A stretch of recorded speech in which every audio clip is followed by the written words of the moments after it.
What if I told you that one woman may have discovered a way to stay young by bathing in human blood? This isn't a horror story, it's real history. Elizabeth Báthory, a noblewoman, a beauty icon, and, according to some records, the most prolific female serial killer in history. Over 25 years, hundreds of young girls entered her castle and were never seen again. Why? Because Báthory wasn't just obsessed with beauty, she believed youth could be harvested. But here's the disturbing twist. There are accounts claiming that her appearance didn't age at all. Today, we're diving into a true story so dark, so unbelievable that even her own royal family tried to bury it. Stay with me, because what you're about to hear will change how you see history and beauty forever. Born in 1560 to one of Hungary's most powerful families, Elizabeth Báthory was different from childhood. The Báthory family wasn't just wealthy, they were a lineage identified with violence. Elizabeth's uncle was the voivode of Transylvania and a master technician when it came to torture. But what truly shaped Elizabeth was an incident she witnessed as a child. When she was 8 years old, her family insisted she watch the punishment of a thief. The thief was covered with honey. Most children would vomit or faint at such a sight. Elizabeth watched as if mesmerized.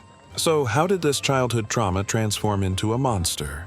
Intermarriage was very common among noble families at that time, and the Báthory family was no exception. Elizabeth's family had been marrying among themselves for generations. This genetic isolation had intensified the violent tendencies and mental disorders in the family. When Elizabeth was 15, she married Ferenc Nadasdy. Ferenc was known by the nickname the Black Knight because the savagery he displayed in the Ottoman Wars was legendary. As a wedding gift, he brought Elizabeth custom-made torture devices.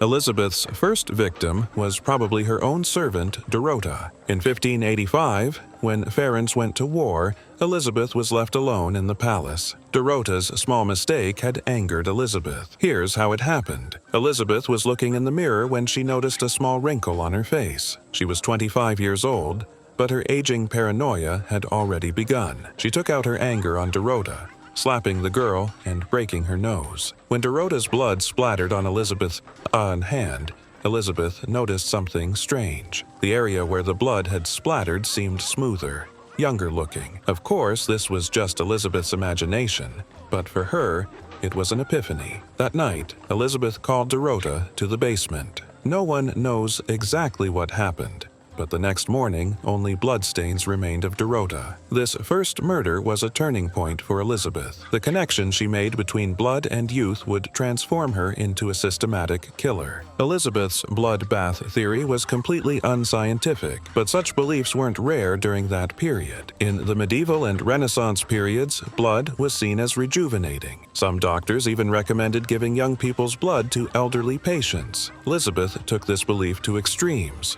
She didn't just drink blood, she also began coating her body with it. At first, she only applied it to her face. Then, she began bathing her entire body in it. But Elizabeth didn't use just any blood. She chose her victims very carefully. She preferred young, beautiful, virgin girls because she believed their blood was more powerful. So, how did she systematize this horrific routine? When her husband Ferenc died in 1604, Elizabeth completely lost control. There was no one left to stop her, and Čachtice Castle became her personal torture laboratory. Elizabeth had three main assistants: Dorothea Sentes, Dorka, Ilona Yu, Helena, and Katerina Benica. These women were Elizabeth's most trusted people and helped her realize her dark fantasies. The system worked like this. First, victims were collected from villages near the castle. Elizabeth's men told families that their daughters would work as servants in the castle and earn good money. Poor families couldn't refuse this offer. After the girls were brought to the castle,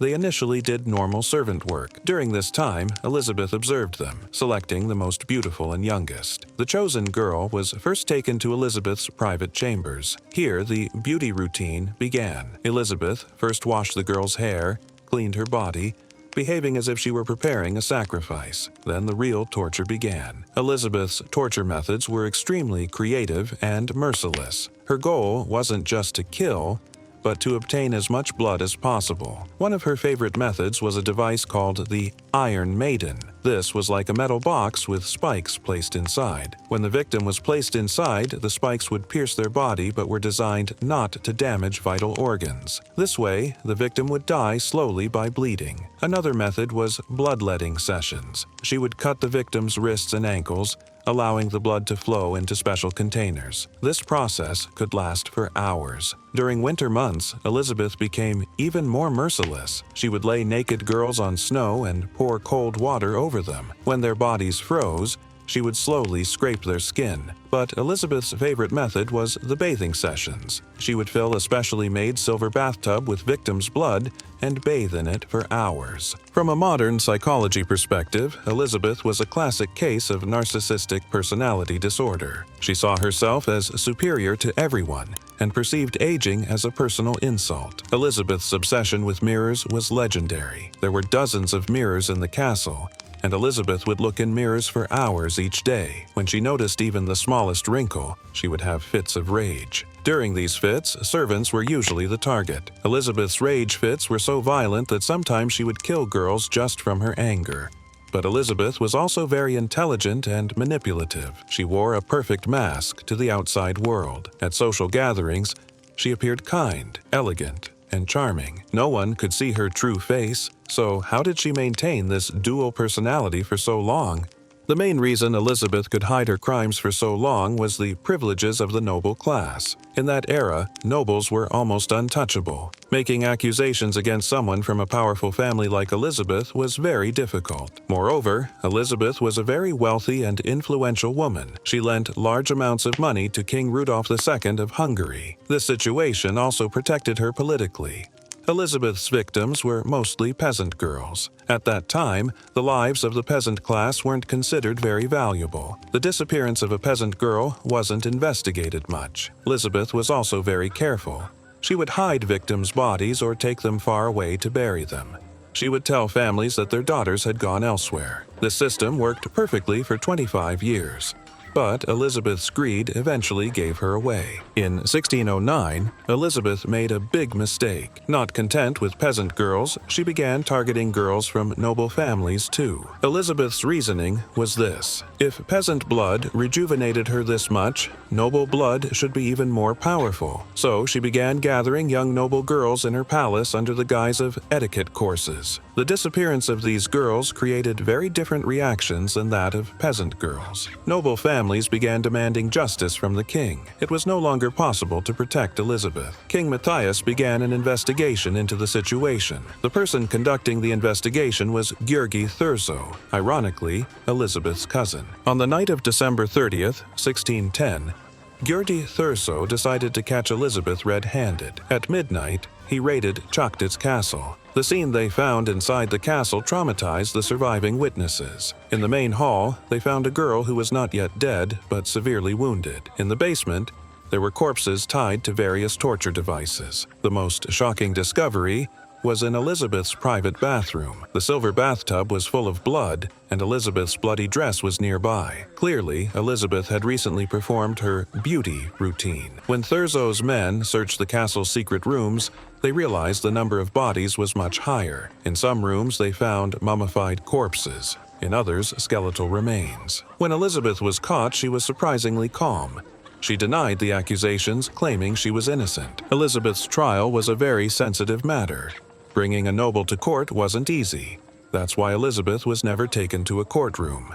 Instead, her assistants were tried. Dorothea Sentes, Ilona Jo, and Katerina Benica confessed under torture. The confessions were horrifying. They described not only the torture methods but also the pleasure Elizabeth felt while performing these acts. Dorothea said that Elizabeth would start laughing when she heard victims' screams. Ilona stated that after Elizabeth came out of her bloodbath, she would look in the mirror and say, "How beautiful I look." The most shocking confession was about the number of victims. The assistants said Elizabeth had killed more than 650 girls.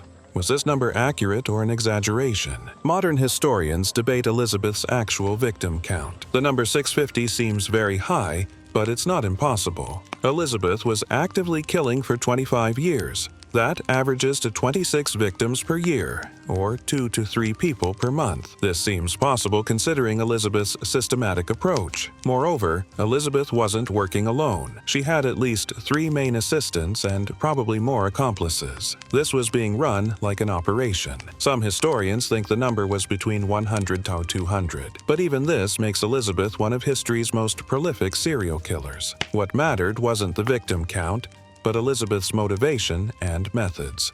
Elizabeth was never officially found guilty. Her noble status protected her from the death penalty. Instead, she was sentenced to a much more grotesque punishment, life imprisonment. But this wasn't normal imprisonment. Elizabeth was locked in a room in Čachtice Castle. The room's doors and windows were walled up. Only a small hole was left to provide food. Elizabeth lived in this room for 3.5 years. She couldn't talk to anyone, couldn't see the outside world. All she could do was scratch at the walls and go insane. Ironically, because of her youth obsession, Elizabeth spent her final years in darkness. She could no longer look in mirrors or see her face. On August 21st, 1614, Elizabeth was found dead. She was 54 years old. But strangely, even in death, she looked young. Elizabeth Báthory's story isn't just a historical curiosity. It's a very important case from modern psychology and criminology perspectives. Elizabeth is a classic example of narcissistic personality disorder, seeing herself as superior to everyone,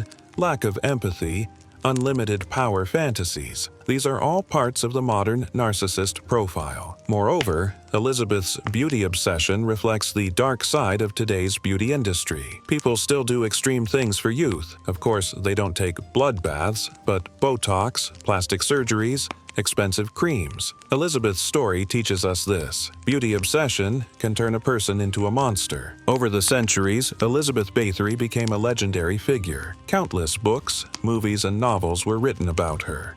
She was often portrayed as a vampire, but the real Elizabeth was more terrifying than a vampire, because she was real, a real person, real victims, real pain. Elizabeth's story shows us how power can be abused, how obsession can be destructive, and how dark human nature can be. Are there still people like Elizabeth in the modern world? Probably yes, but fortunately, they're no longer as unprotected as before. Elizabeth Báthory's story may be finished, but her legacy still lives on. She wasn't just a serial killer. She was also a symbol of how dangerous beauty obsession and unlimited power can be. Čachtice Castle still stands today. It's been restored to attract tourists, but locals are still afraid to approach it. Some believe Elizabeth's spirit still wanders there.